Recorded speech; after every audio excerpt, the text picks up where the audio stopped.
Meanwhile, the US-China rivalry is getting more intense. They're locked in a Cold War, fighting on many fronts. One of the biggest flashpoints is chips or semiconductors. Chips are a strategic asset, the building blocks of modern technology. They power every gadget and device we use. And America controls the chip market.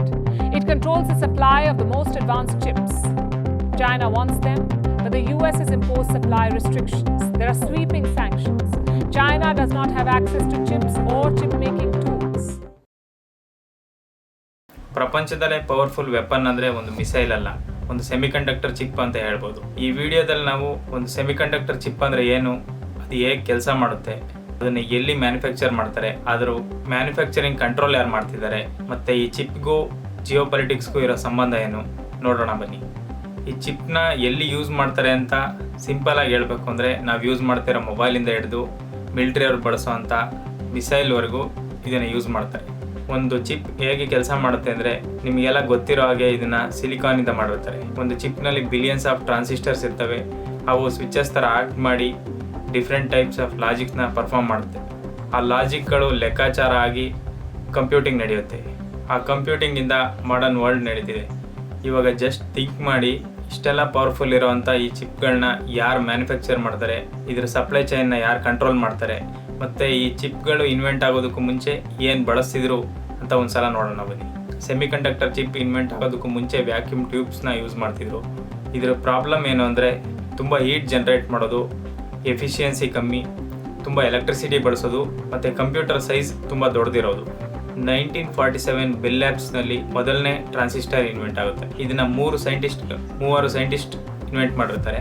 John Bardeen, Walter Brattain, William Shockley. ಈ ಮೂವರು scientist ಟ್ರಾನ್ಸಿಸ್ಟರ್ನ invent ಮಾಡಿರ್ತಾರೆ. 1958ನಲ್ಲಿ ಮೊದಲ IC invent ಆಗುತ್ತೆ. IC ಅಂದರೆ integrated circuit. ಇದ್ರ concept ಏನಪ್ಪ ಅಂದರೆ, ಒಂದು ಸಿಲಿಕಾನ್ ಚಿಪ್ನಲ್ಲಿ ಮಲ್ಟಿಪಲ್ ಟ್ರಾನ್ಸಿಸ್ಟರ್ನ ಹಾಕೋದು.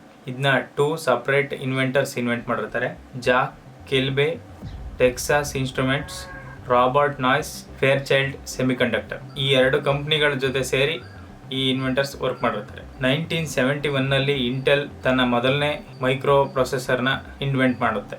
ಇದು all CPU on a single chip. Moore's law ಏನು ಹೇಳುತ್ತೆ ಅಂದರೆ, ಪ್ರತಿ 2 ವರ್ಷಕ್ಕೊಂದ್ಸತಿ ಆ ಚಿಪ್ನಲ್ಲಿರೋ ಟ್ರಾನ್ಸಿಸ್ಟರ್ ಡಬಲ್ ಆಗುತ್ತೆ. ತುಂಬ ದಶಕಗಳ ಕಾಲ ಇದು ನಿಜವಾಗಿತ್ತು. ಇನ್ನು ಪ್ರೊಸೆಸರ್ ಮ್ಯಾನುಫ್ಯಾಕ್ಚರಿಂಗ್ ಅಂತ ಬಂದರೆ, ಒರಿಜಿನಲಿ USA ಇದರಲ್ಲಿ ಡಾಮಿನೇಟ್ ಮಾಡ್ತಿತ್ತು. 1980s ಆದಮೇಲೆ ಸೌತ್ ಕೊರಿಯಾ ಆ್ಯಂಡ್ ತೈವಾನ್ ಇದಕ್ಕೆ ಎಂಟ್ರಿ ಆಗುತ್ತೆ. ತೈವಾನ್ನ TSMC, ಸೌತ್ ಕೊರಿಯಾದ ಸ್ಯಾಮ್ಸಂಗ್. USA ಚಿಪ್ ಮ್ಯಾನುಫ್ಯಾಕ್ಚರಿಂಗಿಂತ ಚಿಪ್ ಡಿಸೈನ್ ಮೇಲೆ ಗಮನ ಜಾಸ್ತಿ ಕೊಡ್ತು. ಹಾಗಾಗಿ ಏಷ್ಯಾ ಮ್ಯಾನುಫ್ಯಾಕ್ಚರಿಂಗ್ ಹಬ್ ಆಗಿ ಬೆಳಿ. ನೀವೆಲ್ಲ ಯಾವಾಗಲಾರು ಒಂದ್ಸಲ ಯೋಚನೆ ಮಾಡಿರ್ಬೋದು, ಯಾಕೆ ಇಂಡಿಯಾ ಚಿಪ್ ಮ್ಯಾನುಫ್ಯಾಕ್ಚರಿಂಗ್ ಮಾಡೋದಿಲ್ಲ ಅಂತ. ನಾವು ಇವಾಗ ಇಂಡಿಯಾ ನೋಡೋದಾದ್ರೆ, ಇಂಡಿಯಾ ಆಲ್ರೆಡಿ ಇನ್ವೆಸ್ಟ್ ಮಾಡ್ತಿದೆ. ಚಿಪ್ಗಳ ಪ್ಯಾಕೇಜಿಂಗ್ ಮತ್ತೆ ಟೆಸ್ಟಿಂಗ್, ಫ್ಯಾಬ್ರಿಕೇಶನ್ ಮೇಲೆ ಹೊರಗಿನ ಕಂಪನಿಗಳ ಜೊತೆ ಕೊಲಾಬ್ರೇಟ್ ಮಾಡಿ ಫ್ಯಾಕ್ಟರಿಗಳನ್ನ ಸೆಟಪ್ ಮಾಡ್ತಿದೆ. ಪೂರ್ಣ ಪ್ರಮಾಣದ ಚಿಪ್ ಮ್ಯಾನುಫ್ಯಾಕ್ಚರಿಂಗ್ ಏನಕ್ಕೆ ಕಷ್ಟ ಅಂತ ನೋಡೋದಾದ್ರೆ, ಒಂದು ಚಿಪ್ ಮ್ಯಾನುಫ್ಯಾಕ್ಚರಿಂಗ್ ಫ್ಯಾಬ್ ಮಾಡೋದಕ್ಕೆ $10 ರಿಂದ $20 ಬಿಲಿಯನ್ ಬೇಕು. ಕ್ಲೀನ್ ರೂಮ್ಸ್ ಅಂದ್ರೆ ಒಂದು ಆಪರೇಷನ್ ಥಿಯೇಟರ್ಗಿಂತ ಹೆಚ್ಚಿನ ಮಟ್ಟದ ಕ್ಲೀನ್ ಇರೋಂಥ ರೂಮ್ಗಳು. ಮಷಿನರಿ ಅಂತ ಬಂದ್ರೆ ಲಿಥೋಗ್ರಫಿ ಮಷಿನ್ಸ್ ಬೇಕು. EUV ಮತ್ತೆ DUV ಅಂತ 2 ಟೆಕ್ನಾಲಜಿ ಇದೆ. ಅದೇನು ಅಂತ ಮುಂದೆ ಹೇಳ್ತೀನಿ. ಒಂದು ಲಿಥೋಗ್ರಫಿ ಮಷಿನ್ $150 ರಿಂದ $200 ಮಿಲಿಯನ್ ವರೆಗೂ ಇರುತ್ತೆ. ಇಷ್ಟೆಲ್ಲ ಇರೋದ್ರ ಜೊತೆಗೆ ಟ್ರೈನ್ಡ್ ವರ್ಕರ್ಸ್ ಇರಬೇಕು. ಇಷ್ಟೆಲ್ಲ ಇದ್ದು ಕೂಡ ಮ್ಯಾನುಫ್ಯಾಕ್ಚರಿಂಗ್ ಮಾಡೋದು ಕಷ್ಟ. USA ಸೆಮಿಕಂಡಕ್ಟರ್ ಚಿಪ್ ನಲ್ಲಿ ಅಡ್ವಾನ್ಸ್ಡ್ ಮತ್ತೆ ಪವರ್ಫುಲ್ ಯಾಕೆ ಅಂದ್ರೆ, ಈ ಲಿಥೋಗ್ರಫಿ ಮಷಿನ್ ಇಂದ. ಈ ಲಿಥೋಗ್ರಫಿ ಮಷಿನ್ ಪ್ರಪಂಚದಲ್ಲಿ ಒಂದೇ ಕಡೆ ತಯಾರಾಗೋದು, ಅದು ನೆದರ್ಲ್ಯಾಂಡ್ ನ ASML ಫ್ಯಾಕ್ಟರಿಯಲ್ಲಿ. ಸೊ ಮ್ಯಾನುಫ್ಯಾಕ್ಚರಿಂಗ್ ನೆದರ್ಲ್ಯಾಂಡ್ ನಲ್ಲಾದ್ರೆ ಅಮೆರಿಕ ಹೇಗೆ ಕಂಟ್ರೋಲ್ ಮಾಡೋಕೆ ಸಾಧ್ಯ? ಅಮೆರಿಕ ಹೇಗೆ ಆ ಮಷಿನ್ಗಳನ್ನ ಬೇರೆಯವ್ರಿಗೆ ಸೇಲ್ ಮಾಡೋದಂಗೆ ತಡೆಯುತ್ತೆ?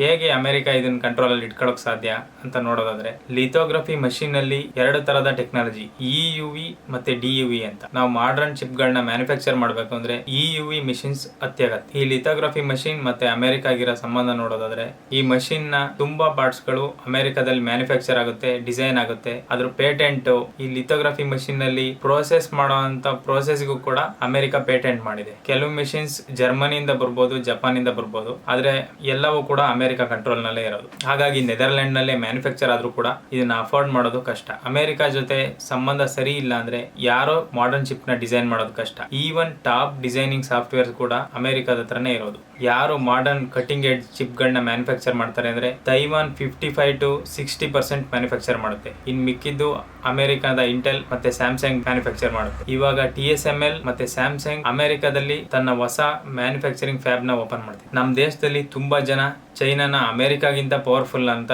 ಅನ್ಕೊಂಡಿರ್ತಾರೆ. ಅದರ ಬಿಲ್ಡಿಂಗ್ಗಳು, ಅದರ ಕೆಲವು ಟೆಕ್ನಾಲಜಿಗಳು ಇವನ್ನೆಲ್ಲ ನೋಡಿ. ಆದ್ರೆ ಚೈನಾ ತನ್ನ ಪವರ್ ನ ಪ್ರಪಂಚಕ್ಕೆ ತೋರಿಸ್ಕೊಬೇಕು, ಆದ್ರೆ ಅಮೆರಿಕ ತನ್ನ ಪವರ್ ನ ಮುಚ್ಚಿಡಬೇಕು. ನಾನು ಚೈನಾ ಪವರ್ಫುಲ್ ಇಲ್ಲ ಅಂತ ಹೇಳ್ತಿಲ್ಲ, ಪ್ರಪಂಚದ 2ನೇ ಪವರ್ಫುಲ್ ದೇಶ ಅಂತಲೇ ಹೇಳ್ಬೋದು. ಆದ್ರೆ ನಾವ್ ಅನ್ಕೊಂಡಿರೋ ತರ ಚೈನಾ ಅಮೆರಿಕನ ಬೀಟ್ ಮಾಡೋದ್ರಲ್ಲಿ ಹತ್ತಿರದಲ್ಲೂ ಇಲ್ಲ. ಚೈನಾ ಅಮೆರಿಕ ಬೀಟ್ ಮಾಡೋದಕ್ಕೆ ಚೈನಾ ಮೇಲೆ ಅಮೆರಿಕ ಮಾಡರ್ನ್ ಚಿಪ್ಗಳ ಮೇಲೆ ಸ್ಯಾಂಕ್ಷನ್ ಹಾಕಿರೋದ್ರಿಂದ ಚೈನಾನು ಸ್ವಲ್ಪ ಹಿಂದೆ ಉಳಿದಿದೆ. SMIC would be a really lethal blow to China's chip making ambitions. SMIC is already behind when it comes to the industry leaders that are making advanced semiconductors. ನಮ್ಮ ಹಳೆ DUV machines ಇಂದ ಆದಷ್ಟು try ಮಾಡಿ 7 nanometre chip ವರೆಗೂ manufacture ಮಾಡಿ. DUV machines ಅಲ್ಲಿ 7 nanometre ವರೆಗೂ push ಮಾಡಿ ಮಾಡಿರೋ ಚಿಪ್ ಗಳು ಅಷ್ಟೊಂದು ಎಫಿಷಿಯಂಟ್ ಇರಲ್ಲ, ತುಂಬಾ ಪವರ್ ಕನ್ಸ್ಯೂಮ್ಷನ್ ಮಾಡ್ತವೆ. ಆದ್ರೆ ಚೈನಾದವರಿಗೆ ಅದನ್ನ ಮಾಡದಲ್ಲೇ ವಿಧಿ ಇಲ್ಲ. ಅವರು ಕೂಡ ಇವಾಗ ಲಿಥೋಗ್ರಫಿ ಮಷೀನ್ಸ್ ನ ಡೆವಲಪ್ ಮಾಡಬೇಕು ಅಂತ R&D ಮೇಲೆ ಬಿಲಿಯನ್ಸ್ ಆಫ್ ಡಾಲರ್ಸ್ ನ ಇನ್ವೆಸ್ಟ್ ಮಾಡ್ತಿದ್ದಾರೆ. ಅವರು ಇವಾಗ ಶುರು ಮಾಡ್ಕೊಂಡ್ರು 10-15 ವರ್ಷದ ಪ್ರಾಜೆಕ್ಟ್. ಅಷ್ಟು ಟಫ್ ಇದೆ ಈ ಟೆಕ್ನಾಲಜಿ. ಇವಾಗ ಜಸ್ಟ್ ಥಿಂಕ್ ಮಾಡಿ ಅಮೆರಿಕ ಎಷ್ಟು ಕಂಟ್ರೋಲ್ ಮಾಡುತ್ತೆ ಅಂತ.